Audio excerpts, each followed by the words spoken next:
G'day everyone, Daniel Anderson here, and in today's episode, we're going to be focusing on the education sector and how the education skew of Office 365 differs a little bit in terms of the features and functionality, and we're going to be really focusing on Microsoft Teams. So, with the current state of the education system everywhere at the moment across the globe.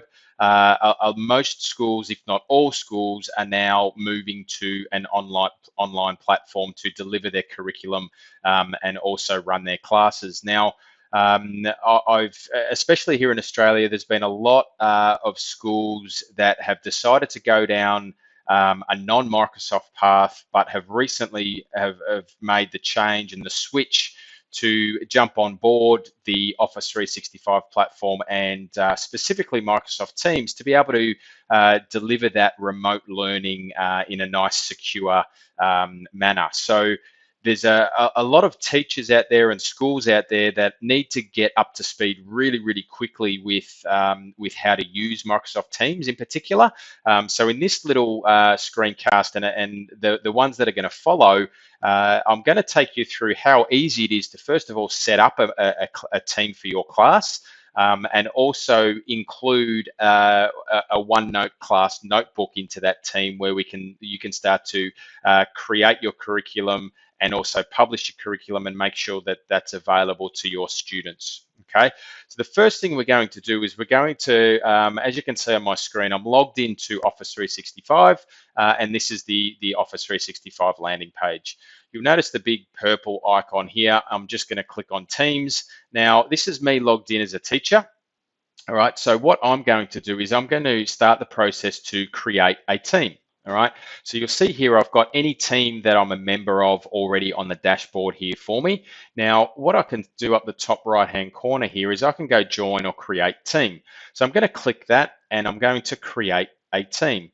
Now, there's a few different options that we can choose from here. The first one, the one that we're going to focus on in this episode is going to be the class team. All right, so we're going to click class and we're going to name our class. All right, so I'm just going to go for Year 8 Science, and we're going to click Next. All right, that's going to create the team for us and take us to the next step. All right, so what we're going to be able to do here at the next step is be able to add our students. All right, so I'm just going to grab a few students' details here, and I can just start by typing their name in. So I've got a few pre-prepared students here, and we will just type their names in. Now, this is just going to be a really, really small class of 3, and we're going to add those students to the class. All right, so that's going to automatically add them as members to our class. All right. Once that's done, we're going to click close and the team's going to be up and running for us. And there we go, we're up and running. Now, what we'll notice here is I'm just going to drag Alex's Microsoft Teams interface. So this is a student now. You'll notice here that, that Alex has automatically been added to this team, and on Alex's dashboard, he's automatically got the Year 8 Science team available for him. All right, so I'm just going to drag that back across. Now, one of the big advantages of creating a team first is that we get to create automatically a class notebook using OneNote. All right, so the tabs across the top here, the first one automatically by default is posts. This is where we have our conversation, where we can type in topics and posts, and people can and converse and reply and do all that conversational type of thing. We've got the files tab in the top. And this is where we can store all our files or any resources that we've got. Now, the next one across is our class notebook.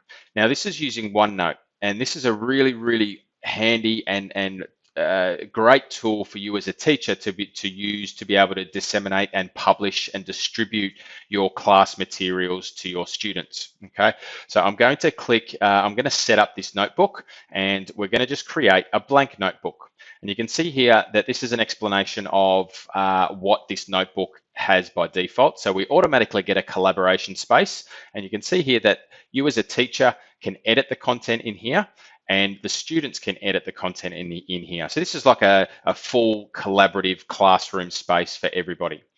The next section that we do have is a content library as well. So the content library is where you as a teacher can edit the content, but the students can only view the content. So they can't make any changes. So this is where you would store your templates and your lesson plans and your project materials. Lots of, I'm sure you've got lots of other resources that you would want to distribute to your class. Okay, so that's where they would live. And then we've got the student notebook section where the teacher, you can edit the content. The student themselves can edit the content, but they can only see their own. So they can't see anybody else's content. All right, so that's really good. That's their own student space, their working space.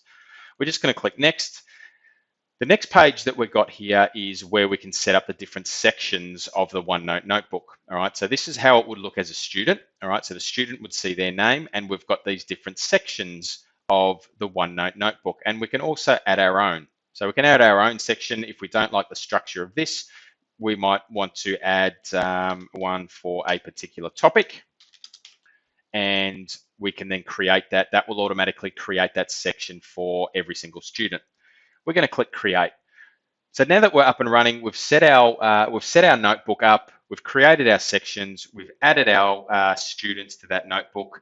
Office 365 now is going to go off and spin up and create that class notebook automatically, set the permissions, create the sections, and we are now up and running.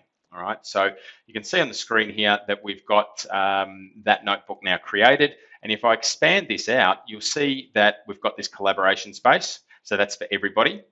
All right, we've got the content library, remembering that content library is just for you as a teacher, where you can store your stuff in a read-only manner to your students. And then we've got each student has their own section. They're actually section groups here as well. Okay, and there's our sections that we created in one of the other screens. Okay, so that's how easy it is to get up and running, create a class team, create a class notebook for your students. Now, what I'm going to do is I'm just going to drag Alex's Microsoft Teams back over now. So this is Alex as a student. I'm going to jump into that team that we just created. And you can see here that we've got, again, same tabs, posts, files, class notebook, assignments, and grades. Okay, class notebook is the one I'm going to focus on at the moment. And we're going to click class notebook, and let's see that from a student perspective. All right, so I'm going to click on class notebook. You can see here that, again, when I expand this, now it looks a bit different. All right, so I don't see every other student section, but I do see the collaborative space, because remembering that's for the whole class. I do see the content library, so that's where you as a teacher can store any material for your class and your students. And I've got my own section where I can now jump into a topic area or a section here that has been pre-created for me, and I can now start doing my work in this section. Okay, and then as a teacher, I'm just going to drag this across. As a teacher, in real time, what I can see in Alex's topic 1 here is that I can see his work. All right. I can then also, I'm just going to drag this across here so it's a little bit, so I've got Alex on the left, and here I've got mine as a teacher on the right. I can say, great work, Alex. And then Alex on the left here can now see that in real time, live on his notebook page. Okay, so that's a really quick and high level intro into how easy it is for you to be able to create a Microsoft team, get a class notebook up and running for your class. And now we've got a really powerful platform to be able to teach your students remotely and distribute and communicate with those students in real time and provide a great experience for your class. So thanks for watching. Watch out for the next episode where we're going to step through another component of Teams. And I hope that brings you some value, and I hope that helps you get yourselves up and running for the next term of the school year. Thanks again, and I'll see you next time.